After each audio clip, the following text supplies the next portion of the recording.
Juicio administrativo contencioso exclusivo de fondo. El juicio de resolución exclusiva de fondo se tramitará a petición del actor, de conformidad con las disposiciones que se establecen en este capítulo, y en lo no previsto se aplicarán las demás disposiciones que regulen el juicio contencioso administrativo federal. En el juicio de resolución exclusiva de fondo se observarán especialmente los principios de oralidad y celeridad. El juicio de resolución exclusiva de fondo no será procedente cuando se haya interpuesto recurso administrativo en contra de las resoluciones señaladas en el párrafo anterior y dicho recurso haya sido desechado, sobreseído o se tenga por no presentado. El demandante podrá hacer valer conceptos de impugnación que tengan por objeto resolver exclusivamente sobre el fondo de la controversia que se plantea, sin que obste para ello que la resolución que se controvierta se encuentre motivada en el incumplimiento total o parcial de requisitos exclusivamente formales o de procedimientos establecidos en las disposiciones jurídicas aplicables, siempre que el demandante acredite que no se produjo omisión en el pago de contribuciones. Para efectos del juicio de resolución exclusiva de fondo, se entenderá por concepto de impugnación cuyo objeto sea resolver exclusivamente sobre el fondo de la controversia, entre otros, aquellos que, referido al objeto, sujeto, base, tasa o tarifa de obligaciones revisadas, pretendan controvertir alguno de los siguientes supuestos: los hechos u omisiones calificados en la resolución impugnada como constitutivos de incumplimiento de las obligaciones revisadas, la aplicación o interpretación de las normas involucradas, los efectos que haya atribuido la autoridad emisora al cumplimiento total o parcial de requisitos formales o de procedimiento que impugnan o trascienden el fondo de la controversia, la valoración o falta de apreciación de las pruebas relacionadas con los supuestos mencionados en las fracciones anteriores. En ningún caso el juicio de resolución exclusiva de fondo podrá tramitarse a través del juicio en la vía tradicional, sumaria o en línea, regulados en la presente ley. Una vez que el demandante haya optado por el juicio regulado en el presente capítulo, no podrá variar su elección. La demanda deberá contener, adicional a lo señalado en el artículo 14 de esta ley, lo siguiente: la manifestación expresa de que se opta por el juicio de resolución exclusiva de fondo, la expresión breve y concreta de la controversia de fondo que se plantea, así como el señalamiento expreso de cuál es la propuesta de litis, el señalamiento respecto del origen de la controversia, especificando si ésta deriva de la forma que se apreciaron los hechos u omisiones revisados, la interpretación o aplicación de las normas involucradas, los efectos que se atribuyeron al incumplimiento total o parcial extemporáneo de los requisitos formales o de procedimiento que impactan o trasciendan al fondo de la controversia, o si cualquiera de los supuestos anteriores son coincidentes. Los conceptos de impugnación que se hagan valer en cuanto al fondo del asunto se deberá adjuntar al escrito de demanda el documento que contenga el acto impugnado y su constancia de notificación, así como las pruebas que se ofrezcan relacionándolas expresamente en su escrito de demanda con lo que se pretenda acreditar, incluyendo el dictamen pericial que en su caso se ofrezca. Cuando se omita alguno de los requisitos señalados en el presente artículo, se requerirá al demandante para que lo subsane dentro del término de 5 días, apercibiéndolo que de no hacerlo en tiempo se desechará la demanda. El magistrado instructor determinará la procedencia del juicio de resolución exclusiva de fondo considerando lo siguiente: analizar en primer término si se cumplen los requisitos señalados en el presente capítulo. En su caso, una vez cumplido el requerimiento a que se refiere el último párrafo del artículo 58 y 18 de la presente ley, si se advierte que los conceptos de impugnación planteados en la demanda incluyen argumentos de forma o de procedimiento, estos se tendrán por no formulados y solo se tenderán a los argumentos que versen sobre el fondo de la controversia. Cuando advierta que en la demanda solo se plantean conceptos de impugnación relativos a cuestiones de forma o procedimiento y no a cuestiones relativas al fondo de la controversia, se remitirá a la Oficialía de Partes Común para que lo ingrese como juicio en la vía tradicional, tomando en cuenta la fecha de presentación de la demanda. El juicio de resolución exclusiva de fondo no procederá cuando la demanda se promueva en los términos del artículo 16 de esta ley. Si el magistrado instructor admite la demanda, ordenará suspender de plano la ejecución del acto impugnado sin necesidad de que el demandante garantice el interés fiscal. La suspensión así concedida operará hasta que se dicte la resolución que ponga fin al juicio exclusivo de fondo, sin perjuicio de los requisitos que para la suspensión establezcan las leyes que rijan los medios de impugnación que procedan contra la sentencia dictada en el mismo. Si el magistrado instructor determina que la demanda no cumple con lo señalado en el artículo 58-18 de esta ley y, en consecuencia, resuelve desecharla, procederá el recurso de reclamación en términos del artículo 59 de esta ley, mismo que deberá presentarse ante el magistrado instructor en un plazo de 10 días, contados a partir de que surta efectos la notificación de acuerdo del desechamiento una vez presentado. Se ordenará correr traslado a la contraparte para que en el término de 5 días exprese lo que a su derecho convenga, y sin más trámite la sala lo resolverá de plano en un plazo de 5 días. El demandante podrá ampliar la demanda únicamente cuando se actualice el supuesto previsto en la fracción cuarta del artículo 17 de esta ley, en el plazo de 10 días siguientes a aquel en que surte efecto la notificación del auto que tenga por presentar la contestación, y en su escrito deberán señalar con precisión cuál es la propuesta de litis de la controversia en la ampliación. La autoridad al contestar la demanda y, en su caso, la ampliación de demanda, deberá señalar si coincide o no con la propuesta de litis del juicio, expresando en este último caso cuál es su propuesta. Recibida la contestación de la demanda y, en su caso, la contestación de la ampliación de la misma, el magistrado instructor citará a las partes para audiencia de fijación de litis, la que se desahogará sin excepción de manera oral dentro de los 20 días siguientes a la recepción de la contestación respectiva. El magistrado instructor expondrá de forma breve en qué consiste la controversia planteada por las partes, quienes manifestarán lo que a su derecho convenga, ajustándose a lo manifestado en la demanda, su ampliación o su contestación. La audiencia de fijación de litis deberá ser desahogada sin excepción ante la presencia del magistrado instructor, quien podrá auxiliarse del secretario de acuerdos para que se levante acta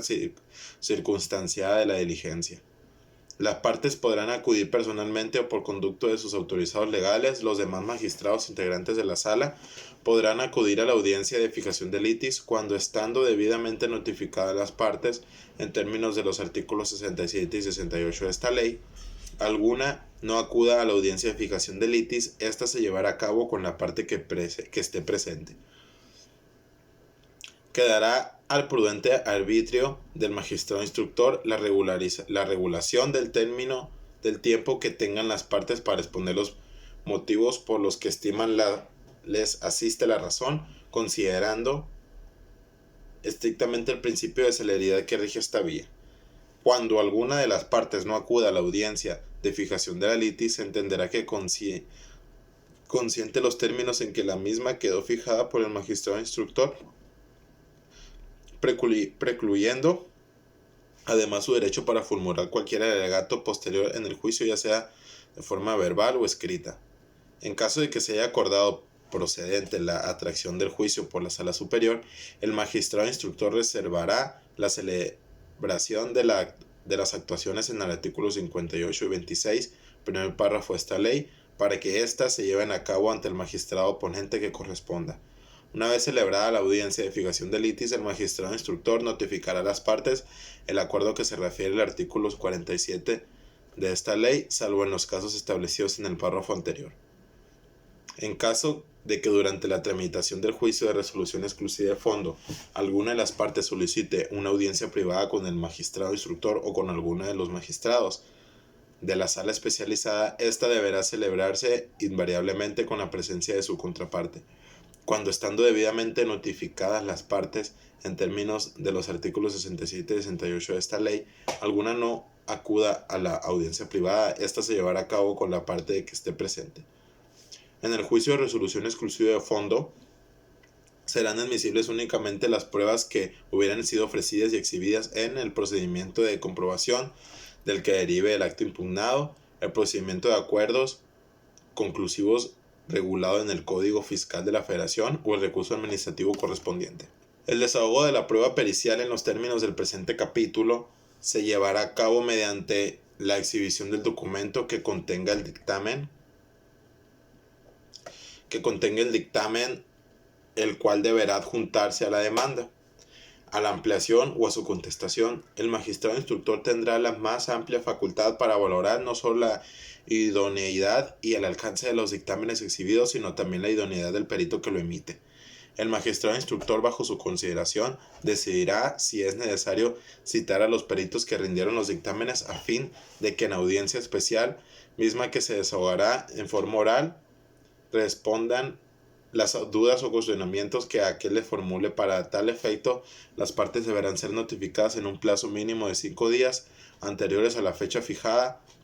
para dicha audiencia. El secretario de acuerdos auxiliará en la diligencia y levantará el acta respectiva. Las partes podrán acudir a la audiencia a que se refiere el párrafo anterior para efectos de ampliar el cuestionario respecto del cual se rindió el dictamen pericial, así como para formular preguntas al perito. Desahogada la audiencia, el magistrado instructor podrá designar un perito tercero cuando a su juicio ninguno de los dictámenes periciales rendidos en el juicio le proporciona elementos de convicción suficientes, o bien si estos son contradictorios. El dictamen del perito tercero deberá versar exclusivamente sobre los puntos de discrepancia de los dictámenes de los peritos de las partes. Los dictámenes periciales serán valorados por el magistrado instructor atendiendo a la litis fijada en la audiencia correspondiente. La valoración del dictamen pericial atenderá únicamente las razones técnicas referentes al área de especialidad de los peritos. El valor de la prueba pericial quedará a la prudente apreciación del magistrado instructor, atendiendo siempre al principio de proporcionalidad.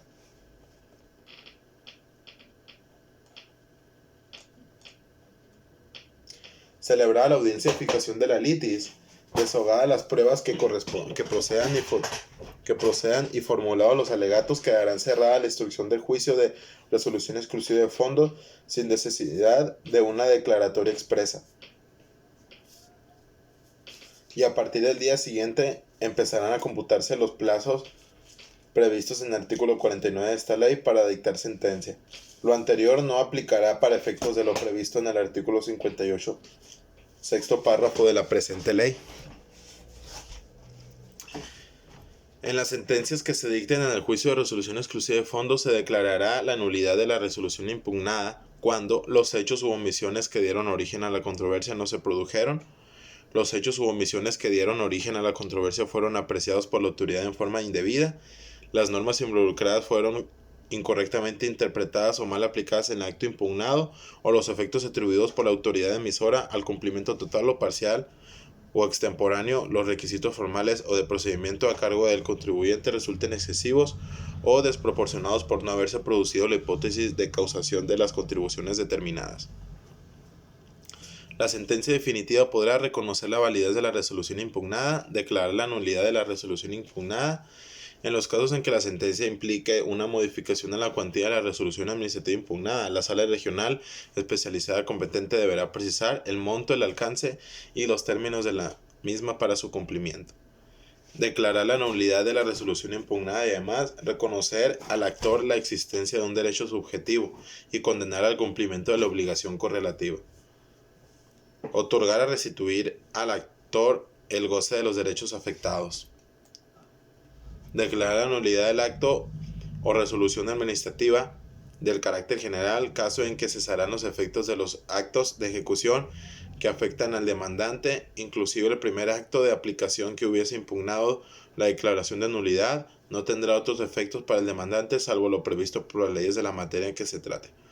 Reconocer la existencia de un derecho subjetivo y condenar al ente público federal al pago de una indemnización por los daños y perjuicios causados por sus servidores públicos. Las salas regionales especializadas en materia de juicio de resolución exclusiva de fondo podrán apartarse de los precedentes establecidos por el Pleno o las secciones siempre que en la sentencia expresen las razones por las que se apartan los mismos, debiendo enviar al presidente del tribunal copia de la sentencia. En contra de las sentencias dictadas en el juicio de resolución exclusiva de fondo, si éstas no favorecen a la autoridad demandada, podrá interponer el recurso de revisión previsto en el artículo 63 de esta ley.